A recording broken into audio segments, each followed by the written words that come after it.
This video is made possible thanks to these top-tier patrons. On Patreon, you get a story every week and more. Please consider being a friend of the Black Dog Chronicles Patreon and help to keep this channel alive. Links to the Patreon are in the description below. And now, on with the tale.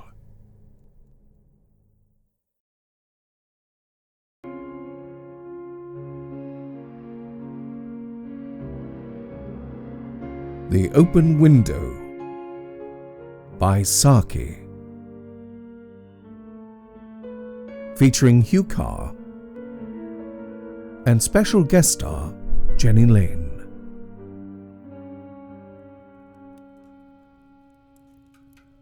My aunt will be down presently, Mr. Nuttall, said a very self-possessed young lady of 15. In the meantime, you must try and put up with me.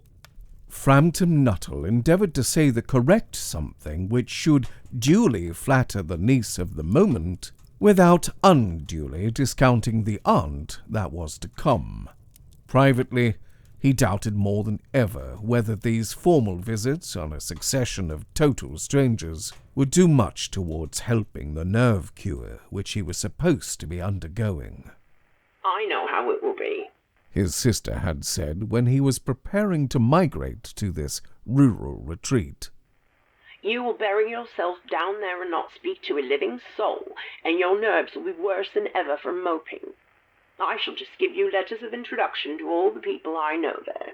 Some of them, as far as I can remember, were quite nice. Frampton wondered whether Mrs. Sappleton, the lady to whom he was presenting one of the letters of introduction, came into the nice division. Do you know many of the people round here? Asked the niece, when she had judged they had had sufficient silent communication. Hardly a soul, said Frampton. My sister was staying here at the rectory, some 4 years ago, and she gave me letters of introduction to some people here. He made the last statement in a tone of distinct regret. Then you know practically nothing about my aunt, pursued the self-possessed young lady. Only her name and address, admitted the caller. He was wondering whether Mrs. Sappleton was in the married or widowed state. An undefinable something about the room seemed to suggest masculine habitation. Her great tragedy happened just 3 years ago, said the child. That would be since your sister's time. Tragedy? Asked Frampton. Somehow, in this restful country spot, tragedies seemed out of place. You may wonder why we keep that window wide open on an October afternoon, said the niece, indicating a large French window that opened onto a lawn. It is quite warm for the time of year, said Frampton. But has that window got anything to do with the tragedy? Out through that window, 3 years ago to a day, her husband and her 2 young brothers went off for their day's shooting. They never came back. In crossing the moor to their favourite snipe shooting ground, they were all 3 engulfed in a treacherous piece of bog. It had been that dreadful wet summer, and places that were safe in other years gave way suddenly without warning. Their bodies were never recovered. That was the dreadful part of it. Here, the child's voice lost its self-possessed note and became falteringly human. Poor aunt always thinks that they'll come back some day. They and the little brown spaniel that was lost with them, and walk in that window just as they used to do. That is why the window's kept open every evening till it's quite dusk. Poor dear aunt. She's often told me how they went out. Her husband with his white waterproof coat over his arm, and Ronnie, her youngest brother, singing, "Bertie, why do you bound?" as he always did to tease her, because he said it got on her nerves. Do you know, sometimes on still, quiet evenings like this, I almost get a creepy feeling that they'll all walk in through that window. She broke off with a little shudder. It was a relief to Frampton when the aunt bustled into the room with a whirl of apologies for being late in making her appearance.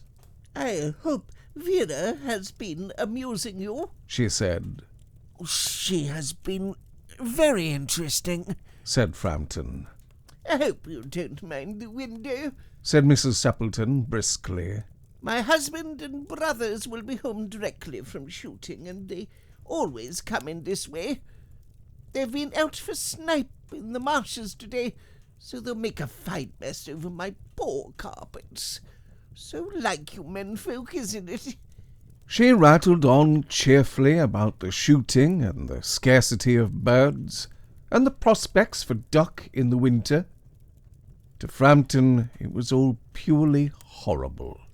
He made a desperate but only partially successful effort to turn the talk onto a less ghastly topic. He was conscious that his hostess was giving him only a fragment of her attention, and her eyes were constantly straying past him to the open window and the lawn beyond. It was certainly an unfortunate coincidence that he should have paid his visit on this tragic anniversary. The doctors agree in ordering me complete rest, an absence of mental excitement, and avoidance of anything in the nature of violent physical exercise, announced Frampton, who laboured under the tolerably widespread delusion that total strangers and chance acquaintances are hungry for the least detail of one's ailments and infirmities, their cause and cure. On the matter of diet, they're not so much in agreement, he continued. No, said Mrs. Sappleton in a voice which only replaced a yawn at the last moment. Then she suddenly brightened into alert attention, but not to what Frampton was saying. Here they are at last, she cried. Just in time for tea. Don't they look as if they were muddy up to the eyes?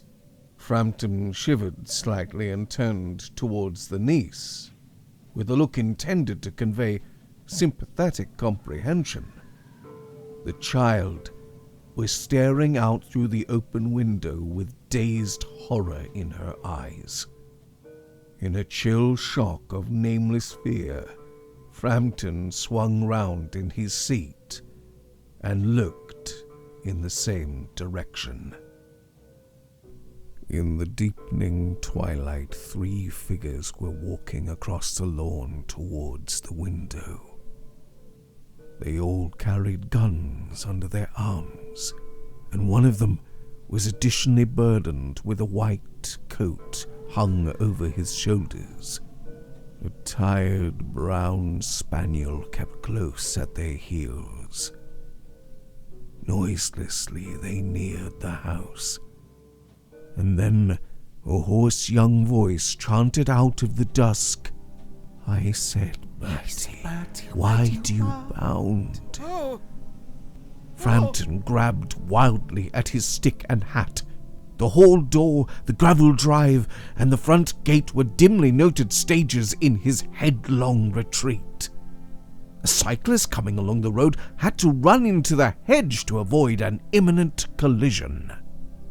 "Here we are, dear," said the bearer of the white mackintosh, coming in through the window. "Fairly muddy, but most of it's dry. Who was that who bolted out as we came up?" "Most extraordinary man, a Mr. Nuttall," said Mrs. Sappleton. "Could only talk about his illnesses and dashed off without a word of goodbye or apology when you arrived. One would think he'd seen a ghost." I expect it was the spaniel, said the niece, calmly. He was once hunted into a cemetery somewhere on the banks of the Ganges by a pack of pariah dogs, and had to spend the night in a newly dug grave, with the creatures snarling and grinning and foaming just above him.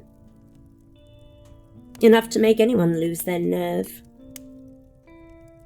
Romance at short notice was her speciality.